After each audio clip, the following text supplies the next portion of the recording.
there's a big war going on over there. It's kind of crazy right now watching it from the outside looking in. And again, and this is one idea that I've struggled with on the libertarian side a little bit, which is the isolationism, the staying out of these conflicts. I see all the points there and I understand them.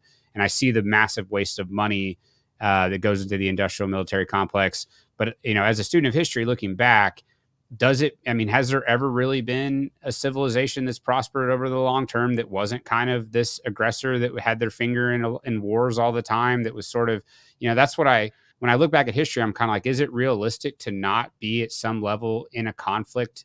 Because most empires, they were in a state of perpetual conflict, which is why they were, they had the freedoms and the things that they had. Sure. How do you square those ideas? But also they didn't have freedom, right? So it's hard to learn from history here, because the last 250 years are very different, because the United States exists. And look, let me just say, I'm not a libertarian. And when it comes to foreign policy and becomes to isolationism, I'm certainly not a libertarian, right? I believe the United States is basically a moral country, has been, with all its flaws, with all its problems. It was, and to some extent still is, the greatest country that's ever been. And it's different than other countries because it's better, because individual freedom has been more respected here than anywhere else in history. And we're flawed. There's a lot that we could be doing better, but to compare us to Russia, to compare us to China, to compare us to even to pre-Enlightenment civilizations, it's just, you can't compare. There's no comparison. It's better to be in America than anywhere else in the world, and has been for the last 250 years. So America needs to defend itself. America needs to have a strong military. It needs to be willing to project that military when its vital interests are threatened. Now, we need to do a really clear, careful, meticulous job at defining what those interests are, so that we don't go running around the world becoming the policeman of the world. We don't go running around the world defining every little conflict as our interest. We have troops today in 120 different countries. I don't think our interests lay in having troops in 120 different countries.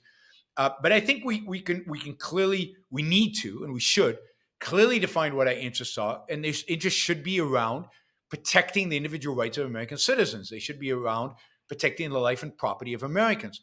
So things like, we should be securing the shipping lanes of the world, because trade is crucial to American prosperity. We should make sure that if the United States is attacked by Islamists, for example, we should destroy whatever it takes in order to never have that happen again. Not build democracy in the Middle East, but certainly go to the Middle East, find the people who are responsible for this in every respect, and make sure it never happens again. So I am not a pacifist. I'm not an isolationist. But I am somebody who believes that America needs, I think I'm the true America first, right? In a sense that America needs to figure out what its interests are, what are the interests of its citizens, what does the individual rights demand, and then go out and achieve that as an act of self-defense, not as an act of aggression. Now, when it comes to Russia and Ukraine, there are a couple of things that you have to take into account. One is that whether you think we should be part of NATO or not, we are. We're a part of NATO. And being a part of NATO makes us, involved in and really care about what happens in Europe. The last thing America wants is to send its boys to die in Europe again, right? We do not want a war in Europe. And right now, if Russia invaded Poland or Estonia or any of these countries, we would be obliged to send our boys to fight for Estonia or to fight for Poland or to fight for Germany. So anything we can do, to stop, to avoid that, and at the same time work to preserve liberty and freedom, we should be doing. So if Ukraine is going to fight the Russians so that we don't have to, my view is let's support them. Now, I don't think we should be in NATO. I think Europe at this point is rich enough that they should be able to defend themselves.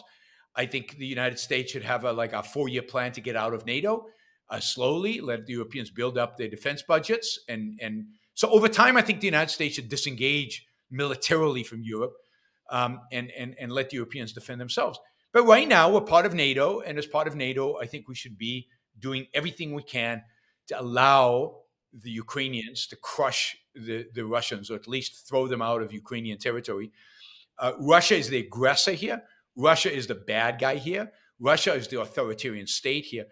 And the Russian-Ukraine war really is a civilizational war. It is a war between reactionary anti-Western forces, which Putin represents, and the appeal of the West, to some extent, the extent to which we all benefit from it today: liberty, freedom, democracy, or limited democracy.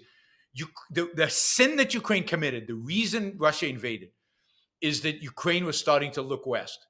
Ukraine wanted to become part of the West. Ukraine, and not just economically, they were looking to the European Union, but also culturally, they wanted to be more like the West culturally. If you went to Kiev, I went to Kiev quite many times before the war. I'd say between 2015 and 2019, I was there more than once a year. And